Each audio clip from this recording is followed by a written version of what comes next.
You're not looking at a video. You're standing before a living energy field, a vibrational code that Thoth left hidden for those who were ready. And if you're here now, it's not by chance. What you're going to receive here can't be read with your eyes. It has to be felt with your field. This is the language of energy, and it wasn't written with words. It was written with pulse, with living frequency, with the same fire that sings in the heavens that Thoth described in the Emerald Tablets. And pay attention. This is not motivational content. It's not a self-help technique. It's a real activation. If you keep watching, your vibrational field will start to react, even if you don't notice it right away. You know that feeling like something is moving inside, but you can't explain it. That's the code beginning to stir your energetic grid. And when that happens, you don't go back to who you were. You'll understand why your spiritual practices weren't working, why the famous law of attraction might actually be pulling you away from what you want, and most importantly, how Thoth left a hidden path to reorganize reality through the vibration of your presence. But pay attention. This path requires presence, not belief. That's why they'll call you a witch, because once you master this language, the invisible will start to obey you. And when this pulse begins to reorganize your energy grid, something within you, something you didn't even know existed, starts to awaken. Next, what seemed like the law of attraction will be unmasked by Thoth, and what will be revealed might turn your reality upside down. Open your soul to the vibration of light. Let it fill you with power that is one with the source. You were taught to ask, to visualize, to project perfect images of what you want, and to hope the universe hears your request like someone reading a note carried by the wind. But the universe never responded to what you wanted. It never reacted to what you thought, not even to what you believed in strongly. It only ever responded to what you emitted. Always. Because in this vibrational field that sustains reality, intention without coherence is nothing. Thought without the body is just noise. Desire without vibration is only an echo that goes nowhere. You can repeat 1,000 affirmations, make vision boards, pray, sweat, fast, scream, or whisper. But if your emission isn't stable, true, and coherent, the field doesn't respond precisely.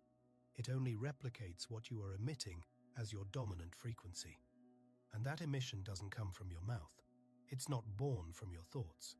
It comes from the invisible combination of body, emotion, and presence. That's why so many frustrated people say, "But I asked with faith. Why didn't it happen?" Because the faith wasn't in the body, only in the mind. And a mind without the body is just theory. Real vibration has to be complete, embodied, stable. In the Kybalion, which carries the Hermetic wisdom attributed to Thoth, it is written, "Nothing rests, everything moves. Everything vibrates." This isn't just a nice philosophical idea. It's the most direct key to all vibrational creation.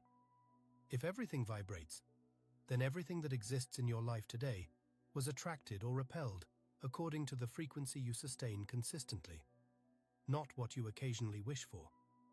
What does that mean in practice? That what you live is not punishment, it's a response. What keeps repeating isn't bad luck, it's an emitted pattern. What's missing isn't injustice, it's a vibrational mismatch. It's a disconnect between what you say you want and what you vibrate as truth. That's why Thoth left a warning recorded on Tablet 2 thousands of years ago. The mind of man, like a field, must be seeded with wisdom and truth. Only then shall the light flourish. Know why? Because the mind is fertile. But if what is thrown into it is doubt, despair, urgency, need, or comparison, it doesn't flourish. It spreads confusion. And the emission coming from inside you carries that chaos, even if your voice says otherwise. The truth is, you are already an emitter.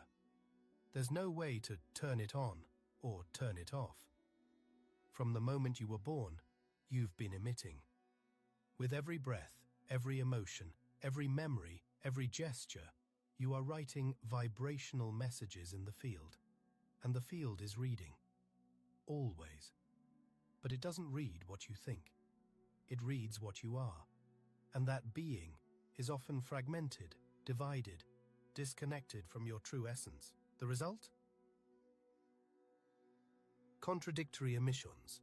And if the signal you're sending is fragmented, the return you get is distorted. That's why there's so much confusion around conscious creation.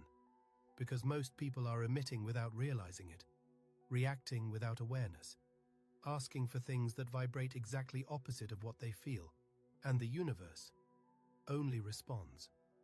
And when that emission is not aligned, you create the opposite of what you want. Now, let's reveal why your body is the true scribe of your vibration and the guardian of your hidden destiny. Because there's something in you that's been silently writing your life every day, and it doesn't use words. And if what you emit is misaligned, reality gives you distortion in return. The vibrational guardian. Who's creating your reality for you? But before you try to correct that signal, you need to find its origin. And it's not in your thoughts, it's in your body. Because the body speaks what the mind can't sustain. It expresses what you try to hide. It translates what you refuse to look at. While your mouth says, "I'm fine," your chest tightens. While you visualize abundance, your shoulders carry tension. While you repeat, "I trust," your breathing reveals fear. The body never lies. It vibrates truth. Thoth once said, "The body is the vessel of the inner fire." And that sentence hides one of the greatest alchemical keys of all, because that fire he refers to is not a literal fire. It's vibrational fire, the creative energy, the vital impulse, the force that shapes reality from within.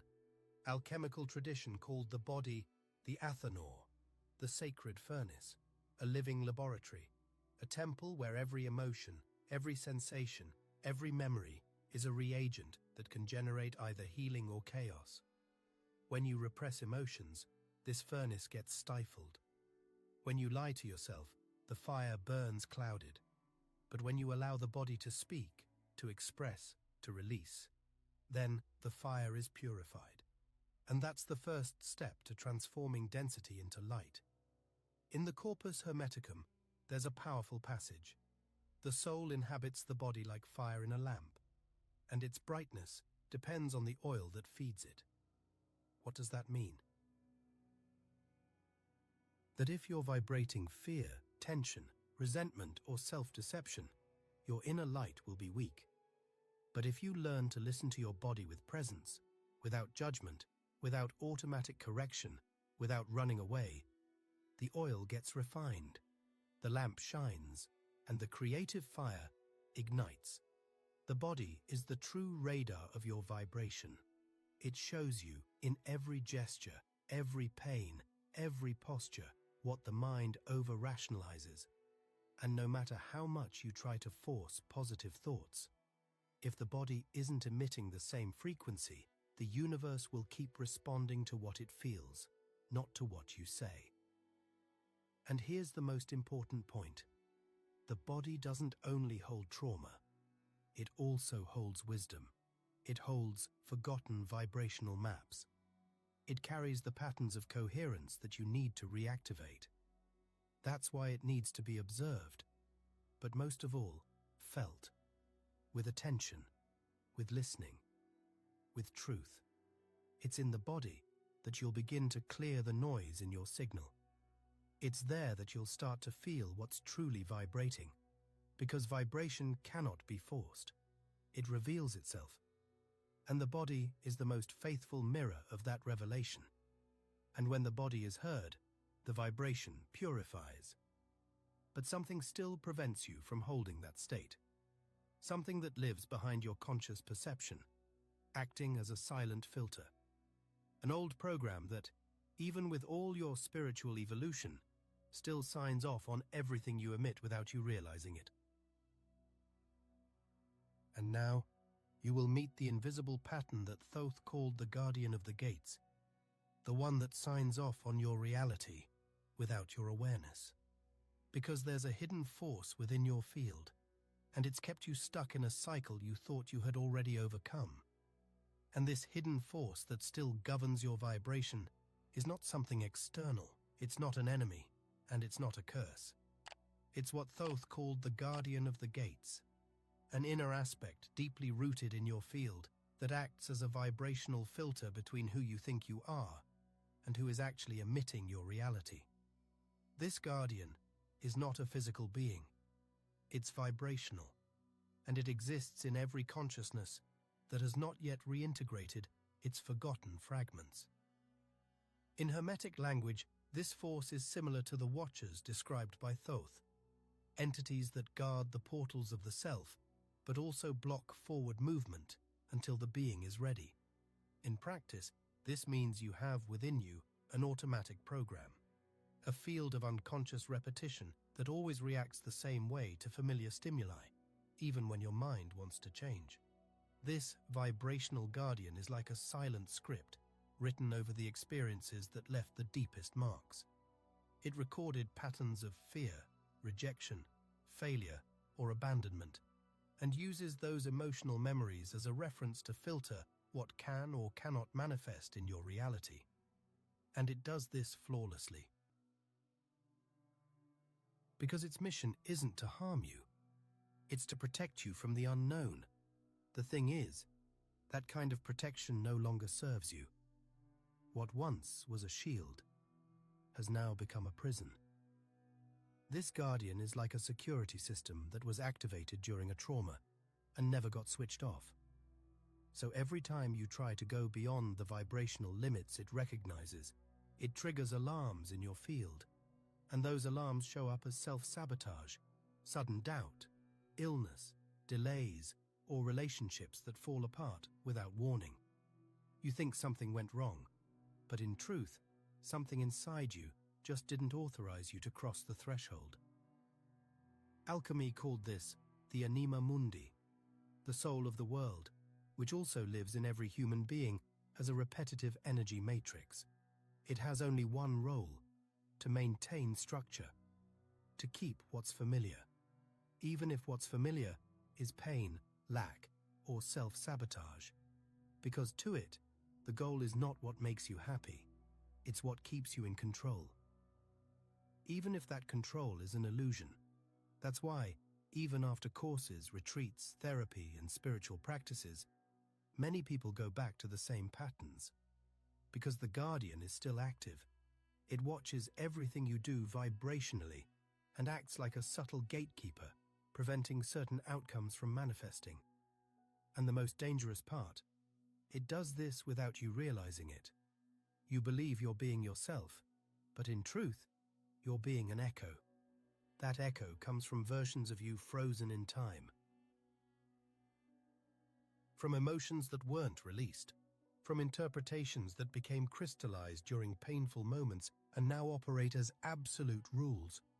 It's like you're living in a movie written by an old fragment of yourself, and that fragment took control of your vibrational emission without asking your current awareness. And here's the core point.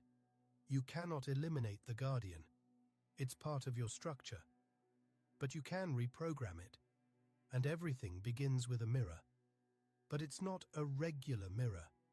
It's a type of vibrational reflection that shows who you're actually being, beyond what you think. This secret mirror exists. And once you find it, everything changes.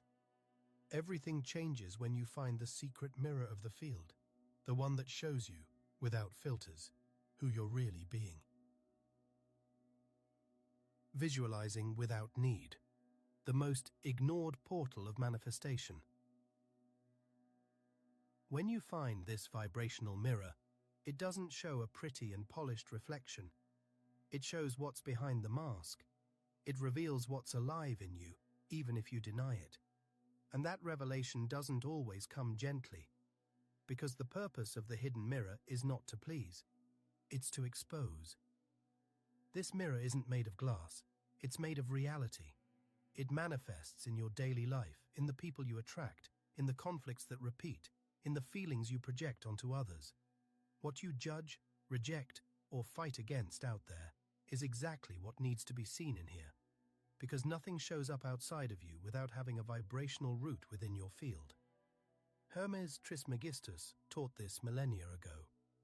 What is outside is like what is inside. That phrase is one of the pillars of Hermeticism, known as the principle of correspondence. And even though many repeat it like a beautiful mantra, few truly grasp its depth, because it means that every detail of your reality, even what hurts or annoys you, is an emanation of you, even if you're not aware of it. Alchemy calls this the alchemical reflection. Everything that isn't integrated within the psyche will manifest outwardly as experience. This doesn't happen as punishment. It happens out of vibrational coherence. It's the field showing you where there's still fragmentation, shadow, resistance, or distortion, or... Thoth was even more direct in his tablets. Recognize in the other your own shadow. Only then will you open the door of light. That sentence contains one of the hardest secrets to accept, but one of the most liberating once understood, because the shadow is not something to eliminate. It's something that needs to be reintegrated, and the path to that is the mirror. This mirror might be a partner who irritates you, a friend who betrays you, an injustice that repeats, a failure that hurts. Each one carries, symbolically, a part of you that still hasn't been seen truthfully. And as long as you keep saying, "That's not me," you stay stuck in the repetition. Because the field doesn't recognize labels. It only recognizes vibration. Judgment is the most common way to reject a mirror. When you judge someone else, you avoid recognizing that energy, even in a different form, also lives in you. Maybe you don't express it the same way, but you vibrate with the same root, and that's why it touches you. Because if there were no echo inside you, it would go unnoticed. The reflection is holographic. It doesn't depend on what's happening, but on how you vibrate in the face of what happens. That's why two people can go through the same situation and have totally different experiences. What defines reality is not the event, it's the internal frequency that observes it. And here comes one of the biggest shocks to the spiritual ego. Even your spiritual practice might be keeping you stuck. Because if you visualize a perfect reality, but do so trying to escape what you're feeling now, then you're just refining your escape. You're putting flowers over a wound. You're masking the mirror. And the reflection is so precise that even your spiritual practice might be keeping you stuck. You will discover how visualization might be sabotaging your vibration, and what to do to turn it into an alchemical portal. Because the true power of the mind isn't in imagining the future, but in transforming the frequency you sustain now. Because when you visualize trying to run from the present reality, the field understands that you're reinforcing absence. It doesn't matter how detailed the image you mentally project is. If it's soaked in need, lack, or desperation, your vibration sends out a signal opposite to what you desire. And the field, loyal to vibration and not to conscious intention, returns exactly that opposite. More absence, more waiting, more frustration. This is where many practices fail. The mind creates an image of what it wants, but the body is still vibrating in fear, and that incoherence is perceived by the field as noise. Visualizing without stabilizing the body is like trying to tune into a frequency while the radio is full of interference. The result is never clear. The vibration remains unstable. In the Corpus Hermeticum, Hermes makes this clear. The mind that joins with desire separates from the source. Desire here is not pure intention. It's attachment to what is not yet. It's seeing what you want as if it's distant, as if there's still a long road to get there. And that creates separation. It breaks the unity with the now, because where there is lack, there is no presence. Thoth goes even further. He says, the pure image that vibrates in certainty already contains the code of form. That changes everything. Because here, visualization is no longer about projecting something outward. It's about remembering something that already vibrates within. The difference is in the state of being. One is seeking, the other is recognizing. That's why real visualization, the one that manifests, doesn't happen from the mind to the field, but from the field to the mind. It starts with a stable frequency in the body, in the chest, in the silence. The image that arises from that place is not a mental desire, but a vibrational consequence. You don't imagine what you want. You feel what you already are, and by feeling, you see. This is the true ritual of vibrational remembrance, a practice where the image doesn't come from lack, but from internal coherence. Visualization stops being an effort and becomes a natural reflection of the frequency you already hold. It's like reality starts aligning on its own because your field is vibrating with clarity, without noise, without contradiction. And the most remarkable thing, when that remembrance stabilizes, the field starts to obey in silence. Nothing needs to be forced. Nothing needs to be explained. Reality simply responds, as if it recognizes a code that only you emit. This is the most ignored portal of manifestation, the state of being that precedes the image. Because before anything becomes visible, it was already vibration. And before it became vibration, it was already certainty in the invisible. The secret is not in wanting, it's in remembering. And when that remembrance stabilizes, the field begins to obey in silence. But there is a language even more powerful than images and words, a language that Thoth revealed in silence. It's time to learn how to speak to the universe the way the ancients once did. Doubt, the silent spell that deprograms everything. You don't need to ask anymore. You simply command. And because of that, they'll call you a witch. But here's the part many don't understand. This isn't magic in the folkloric sense. This is spiritual science, the legitimate mechanics of the language of energy. It's a return to the original language with which the universe was created, a language that isn't spoken, but emanated, that doesn't require words, but vibrational coherence. That coherence comes from an emotional state that goes beyond fleeting feelings. We're talking about foundational emotions, emotions that align mind, body, and field. Emotions like deep gratitude, active compassion, love that asks for nothing in return. Not as concepts, but as a stable frequency, sustained in silence, in daily life. Thoth called this pure form of emission. When you vibrate in this state, matter responds. The electromagnetic field around your heart resonates with the subatomic structure of reality.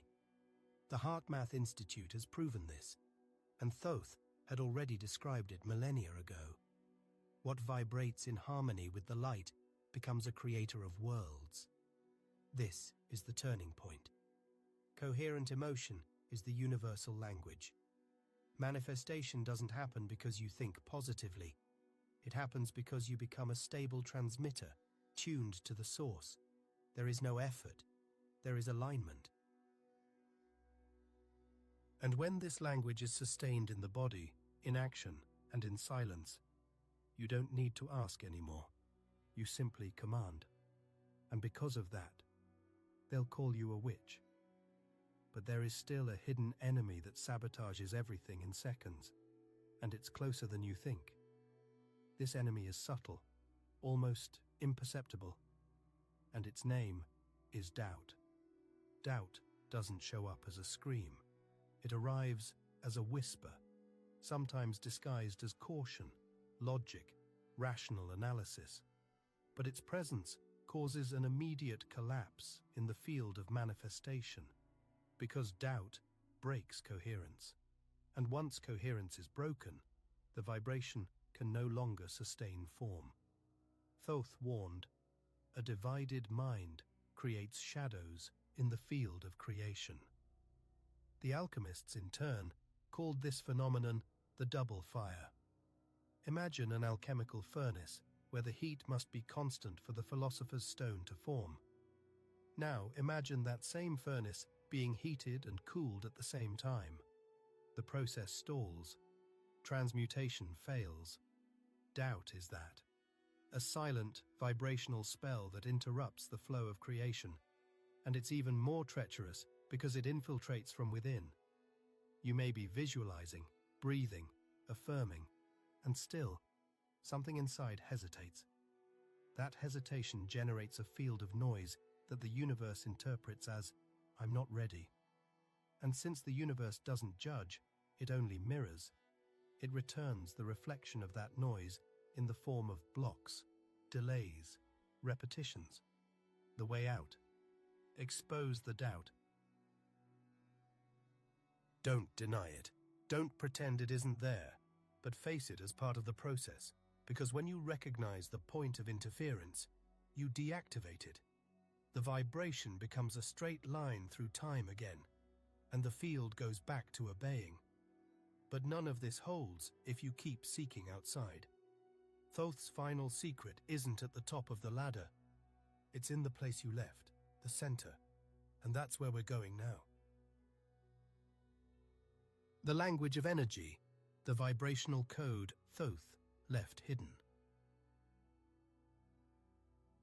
There's only one way to keep this state active in the real world, by consciously returning to the center every time you're challenged to leave it. This center is not a physical place. It's not a body position or an idea. It's a vibrational point within you where everything simply is. It's the point where your vibration is already whole, without noise, without effort, without needing to prove itself. It's what Hermes Trismegistus called the still point at the center of you, and what Thoth referred to as the middle chamber. This chamber has no doors. It doesn't need to be reached. It must be accessed through direct consciousness. When you enter it, there are no techniques, no visualizations, no struggle. There is only pure vibrational presence, held in silence. It's in this state that the field recognizes who you are, because at this point, you're no longer trying to manipulate the world. You are vibrating as part of it. The field responds not because you asked, but because you returned to being the center, the source, the point from which vibration emanates with purity. In initiatory alchemy, this moment is known as coagulatio, the unification of inner polarities. The seeker who was once divided between desire and fear, past and future, body and mind, now becomes an undivided presence. He no longer acts from a fragmented place. Everything he does emits, touches, carries the vibration of the center. And that's why the world begins to respond differently. By returning to the center, there are no more techniques, only emission. But the question that remains is, how do you sustain this emission in the middle of the world's chaos? Thoth revealed the answer, but not with words. He didn't leave ordinary writings. He left vibrational codes, codes that couldn't be interpreted by the mind, only activated through frequency. This is the true language of energy. It isn't written on pages. It's stored within the structures of your own field. And here is the final secret. You can only speak this language when you become it. The language of energy isn't made of words. It's made of coherence. It is the state in which your emotion, your action, and your vibration say the same thing at the same time. In that moment, you no longer need to explain anything. The field understands and obeys. You're no longer trying to attract miracles. You are the channel through which they become possible. What you vibrate becomes form. What you hold as presence becomes reality, not because you control it, but because you vibrate as the source. Thoth said, "The one who vibrates as the source no longer needs to call. Everything comes to him." And now, the universe already knows that you've returned to the center. If you've made it this far, it's not by accident. Something inside you recognized this frequency. So write in the comments, "My vibration remembered who I am." This is the sign that the pulse has already started working in your field and that you're ready to take the next step. And if this content made sense to you and you'd like to help keep this wisdom alive and accessible, there's a direct link below in the first pinned comment to contribute to the channel and help spread more messages like this around the world. Every shared vibration expands the field, and the field always responds. But don't leave just yet. I've set aside a special video that will deepen everything you just felt. It's right here on the screen. Click it now, and I'll meet you there, where the next activation begins.